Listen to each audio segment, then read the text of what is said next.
Vamos lá, galerinha do sexto ano. A nossa aula agora, ela vai fazer a abordagem sobre as unidades 3 e 4 do caderno 1. Unidade 3 fala sobre solo, unidade 4, solo e saúde. E em alguns momentos aí da apresentação, vocês estão vendo que a gente vai partir daqui para uma exploração, né, num ambiente aí desconhecido ainda, para vocês já um pouco conhecido, porque já fizemos algumas leituras e abordagens, mas nós vamos falar unidade 3 solo, unidade 4 solo e saúde. E é importante que vocês façam posteriormente a leitura das unidades também, antes de realizarem os exercícios, para que não haja nenhuma dúvida. E também, se houver dúvidas, não deixem de ir lá no nosso grupo do sexto ano do WhatsApp, para que a gente possa esclarecer essas dúvidas. Vamos lá, então, começar? O solo, ele é de extrema importância para os seres vivos. Por quê? Porque o solo abriga raízes de plantas, fornece alimento e abrigo para muitos animais, é fundamental para o ciclo da água na natureza. Fundamental para o ciclo da água porque a água penetra o solo. E aí ou ela chega aos rios e lagos, correndo para o mar, ou evaporam, ou ainda entram, penetram no solo, chegando até locais mais profundos, de maior profundidade, para formar os lençóis freáticos ou subterrâneos. E como o solo se forma? O solo se forma a partir da decomposição das rochas. Essas rochas que estão presentes na superfície da crosta terrestre, elas se decompõem, fragmentos delas se decompõem. Por quê? Por causa de um processo determinado, por intemperismo, que vai envolver chuva, ventos e sol, por exemplo. Só relembrando, o intemperismo é um conjunto de processos químicos, físicos e biológicos que vai provocar desgaste das rochas, a desintegração das rochas e formação dos solos. Então vamos assistir agora a um vídeo que vai exatamente falar sobre a formação do solo. Vamos ficar atentos. O processo de formação do solo obedece à seguinte cronologia. No estágio inicial, a rocha matriz é decomposta lentamente pelos agentes do intemperismo: água, ventos, clima, plantas e outros. A rocha matriz, ou rocha-mãe, começa a se trincar.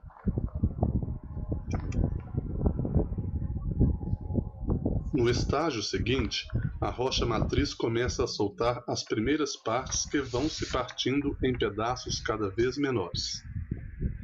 Com o tempo, acumula-se uma maior presença de material orgânico sobre o solo recém-formado.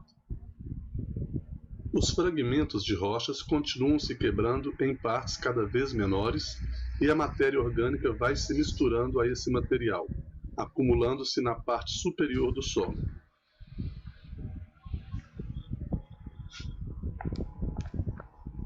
Novas camadas de matéria orgânica vão se misturando ao solo à medida que a decomposição das rochas continua o seu processo.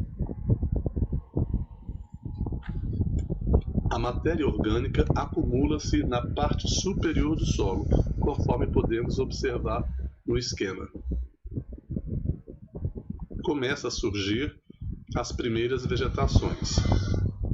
Novas plantinhas vão surgindo sobre a superfície mais rica do solo em matéria orgânica.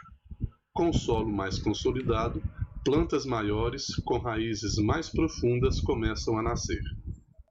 Novos materiais orgânicos se decompõem e se misturam ao solo, à medida em que, aos poucos, e enriquecendo os solos, os horizontes vão se formando. O solo, em estágio mais avançado, passa a contar com os diferentes horizontes, além de apresentar uma camada superficial orgânica propícia ao plantio e à existência de vegetação. Neste esquema podemos observar os diferentes horizontes do solo, conhecidos também como camadas do solo. O horizonte O é o horizonte orgânico, formado pela decomposição de restos de plantas e animais na superfície do solo. Logo abaixo, encontramos o horizonte A, que é o horizonte formado por minerais oriundos da rocha matriz que se decompõem para dar origem ao solo. Apresenta uma cor mais escura por conter mais humus, ou seja, mais matéria orgânica que os horizontes B e C. O horizonte B é formado por partes bastante desagregadas da rocha matriz. É formado pela acumulação de argila, ferro e alumínio. O horizonte C é a zona de transição entre o solo e a rocha matriz. Esse horizonte é formado por sedimentos maiores e menos decompostos, representando o processo de decomposição da rocha matriz. Apresenta materiais que ainda estão se transformando em solo. O horizonte R é a rocha matriz, ou rocha-mãe, que, submetida a variações de temperatura e pressão, se decompõe, dando origem ao solo. Bom, meninos, então vimos como o solo se forma. Essas informações vocês também encontram lá na página 344 do livro de vocês. Tem lá as imagens mostrando como esse solo se forma. Só não podemos esquecer que esse processo que foi descrito aí no vídeo, ele não é algo de poucos anos, é algo que dura milhares de anos, ok? Vamos lá. E quando a gente fala em solo, né, a gente pensa logo em plantações, e aí pensando em plantações, a gente pensa em minhocas, né? Muita gente associa, né, quando fala de plantações, as minhocas que estão lá, né, que vivem no solo. E quais são os benefícios que as minhocas trazem para o solo? Elas produzem humus. O que é o humus? Matéria orgânica, resultante da decomposição dos resíduos de animais e plantas. E quais são esses resíduos das minhocas? As suas fezes. Então, quando elas depositam as fezes no solo, elas estão fertilizando o solo. Além disso, nesse deslocamento que elas fazem, né, quando elas estão passando pelo solo, elas vão formando galerias. E essas galerias, essas aberturas, vão permitir a entrada de água e de ar. Isso é um benefício também para o solo ficar aerado e para o solo ter a quantidade de água ideal para o desenvolvimento da vegetação. Os solos, eles podem ser de tipos diferentes, né? Então, nós temos tipos de solo, vamos falar de 4 tipos de solo e a relação desse solo com a agricultura. Então, os solos eles podem ser arenosos e o solo arenoso ele tem predominância de areia. Ele é muito permeável, ou seja, a água ela entra com muita facilidade porque as partículas de areia são grandes, mas é um solo também pobre em nutrientes que são importantes para o desenvolvimento das plantas. Por isso que em solos arenosos nós não vamos encontrar uma variedade muito grande de vegetais. Encontramos somente vegetais, como por exemplo coqueiros e palmeiras, que vão conseguir absorver rapidamente a água que passa. Geralmente, em solos arenosos, o vegetal ele precisa ter raízes profundas, inclusive, para conseguir absorver ao máximo a água que escoa com muita facilidade. Outro tipo de solo é o argiloso, aonde tem predominância de argila. Então, esse é um solo pouco permeável, porque as partículas são muito finas e próximas umas das outras. É um solo que vai encharcar com facilidade. Contém muitos nutrientes, mas se encharca com facilidade, também não é um solo apropriado à agricultura, porque não é todo tipo de vegetal que vai se adaptar. Quem vai se adaptar melhor? Vegetais que vivem bem em solos que estão permanentemente encharcados, como, por exemplo, as samambaias e as avencas. Solo calcário é um outro tipo, típico das regiões desérticas, tem grande quantidade de sais de cálcios, tem poucos nutrientes, o que vai prejudicar o desenvolvimento das plantas. E quanto mais calcário no solo, mais permeável esse solo será. Ou seja, maior vai ser a facilidade com que a água vai passar. Por último, o solo humoso ou umífero tem grande quantidade de matéria orgânica. Ele é rico em nutrientes e sais minerais e tem boa permeabilidade. Então esse é o solo ideal? Não necessariamente, porque geralmente os seus nutrientes se esgotam com facilidade. Então isso também não vai garantir que esse solo vai se manter fértil. Vamos ver aí as imagens desses tipos de solo que nós falamos. Então aqui temos o exemplo do solo arenoso, o solo argiloso, o próximo tipo é o solo calcário e, por último, o solo humoso ou umífero. Esse solo humoso ou umífero, a gente pode perceber que ele é escuro, ele é úmido, tá? Então, muitas pessoas acham que porque ele tem muitos nutrientes, ele é o ideal, mas esses nutrientes podem se esgotar com facilidade. Então, quais são os solos que são realmente adequados à agricultura? Aqueles que apresentam boa proporção de areia para deixar passar água e argila, que vai reter um pouco da água. Ou seja, eu preciso de um solo que tem boa permeabilidade, nem vai escorrer água de mais, nem de menos, nem vai ficar muita água retida. Além disso, esse solo não deve ser muito ácido, então ele deve ter o calcário, que reduz a acidez do solo, e deve conter sais minerais e humus na proporção adequada, que vai fornecer nutrientes para que os vegetais se desenvolvam. Então, o solo adequado à agricultura é aquele que possui uma concentração ideal dos 4 tipos que nós estudamos: areia, argila, calcário e humus. Tudo bem até aí, meninos? E todo solo ele precisa ser preparado para a agricultura, né? Então, existem técnicas que são utilizadas para preparo e manejo do solo. Nós vamos verificar algumas delas. Primeira técnica, aração. Aração ou aragem vai evitar que o solo fique compactado. Isso vai permitir o quê? Que a permeabilidade do solo aumente, para que a água e o ar consigam passar com mais facilidade, penetrando nas raízes das plantas. Então, essa aração ela é indispensável quando a gente percebe, quando se percebe que esse solo está ficando compactado. A aração ela pode ser realizada de 2 formas. Ou ela é realizada ou ela é realizada por máquinas, e aí está demonstrando a máquina fazendo a aração do solo, ou então por animais. E aí os animais puxam esse equipamento que é chamado de arado. Outra técnica para o preparo e manejo do solo, a adubação.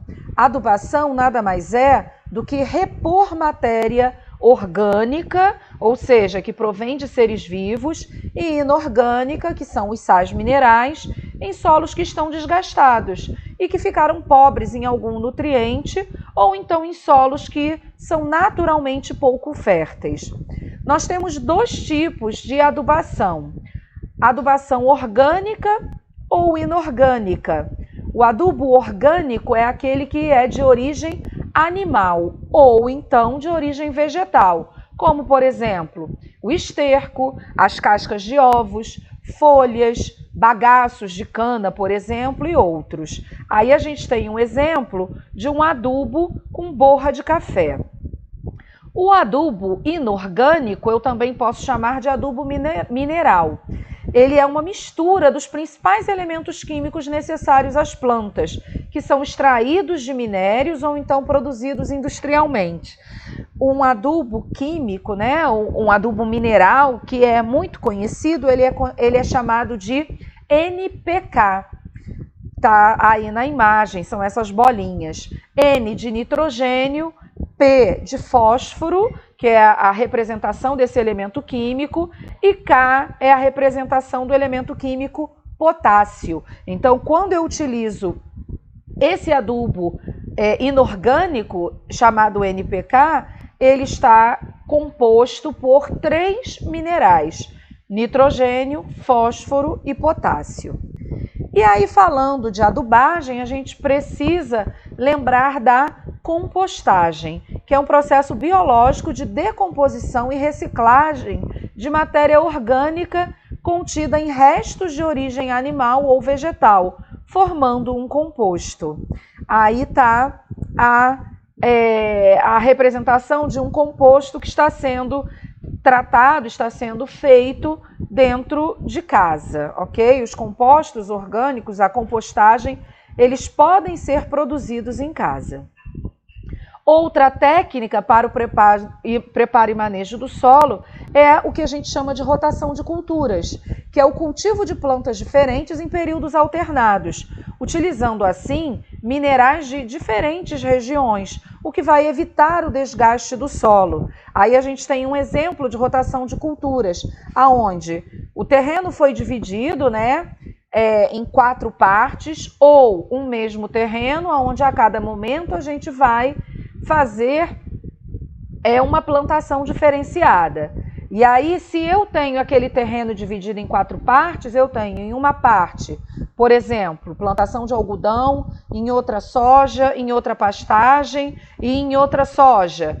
Depois eu faço um rodízio. Aqui eu vou plantar algodão, aqui a soja, aqui a pastagem e aqui a soja. E fazendo esse rodízio, eu não vou ter o quê? Um desgaste do solo. Então, evita-se o desgaste do solo através desse processo de rotação de culturas. Outra técnica se chama irrigação, que é a técnica de fornecer água às plantas de forma artificial. Essa técnica nós encontramos inclusive em áreas urbanas, né? Em canteiros, a gente visualiza essas estruturas, né, que ficam ligadas a canos e liberando essa água para irrigar as plantas, a vegetação ali existente. A próxima técnica se chama drenagem. Diferente da irrigação, que está colocando água, a drenagem vai retirar e escoar o excesso de água parada, para que não haja o acúmulo de água, prejudicando assim o desenvolvimento do vegetal. Então são feitas aqui essas valas, aonde o excesso de água vai escorrer e vai passar aqui, ó, por essa vala, sendo direcionado para um outro local. Percebam que essa vala que vai receber a água, ela está num nível mais baixo do que onde estarão as plantas, para que não haja essa acumulação. Esse solo, ele precisa de técnicas para ser tratado, né, para funcionar, para que a plantação aconteça. Só que nós também temos um processo chamado poluição, que é um processo prejudicial ao solo. Essa poluição, ela é causada, na maioria das vezes, por ações dos seres humanos. Como?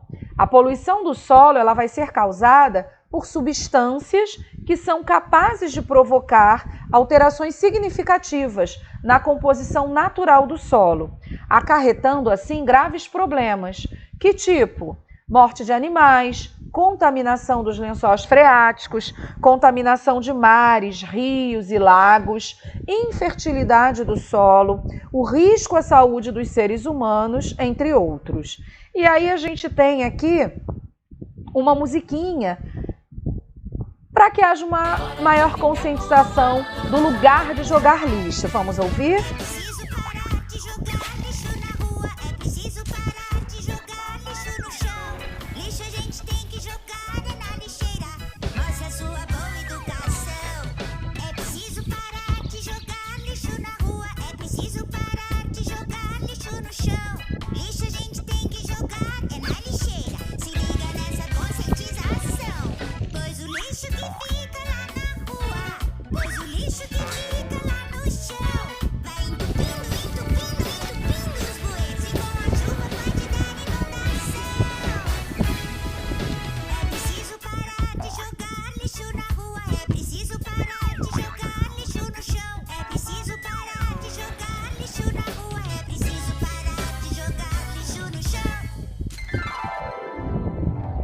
Meninos, lugar de lixo não é na rua, né? Então vamos continuar. Por conta de contaminarmos o solo, por conta dessa contaminação do solo, algumas doenças podem ser transmitidas pelo solo contaminado, como por exemplo, a ascaridíase, a ancilostomíase ou amarelão, o bicho geográfico e o tétano, entre tantas outras. Nós vamos hoje falar da ascaridíase, que é uma doença causada pelo solo contaminado, que não é só popular nos interiores, ela acontece muito também na área urbana. A ascaridíase, ela é popularmente conhecida como lombriga, e aqui é o verme, né? Chamado de Ascaris lumbricoides ou lombriga. E aí nós temos a informação de como essa contaminação acontece. Através da ingestão de água ou de alimentos contaminados, porque os ovos desse parasita eles podem ser depositados no solo junto com as fezes humanas, em locais onde não há saneamento básico, ou seja, onde não há rede de água e esgoto, contaminando assim a água e as plantações. E aí o que vai acontecer? Se o indivíduo ele se alimenta dessas verduras que foram regadas com água contaminada, e aí essas verduras ficaram contaminadas, e essas verduras ou frutas, por exemplo, foram mal lavadas, o que vai acontecer? A ingestão desses ovos da lombriga. E se ocorre a ingestão, o ser humano ele se contamina. Então, aqui vem mostrando esse ciclo, né, de transmissão e contaminação. Então, a gente tem lá os vermes adultos que se reproduziram nos intestinos, né, dos seres humanos. A fêmea, aqui a fêmea é o animal maior, o macho, o animal menor. A fêmea põe seus ovos, os ovos são eliminados juntamente com as fezes. Se o local onde essas fezes foram eliminadas é um local onde não existe rede de água e esgotos, essas fezes são eliminadas então no ambiente,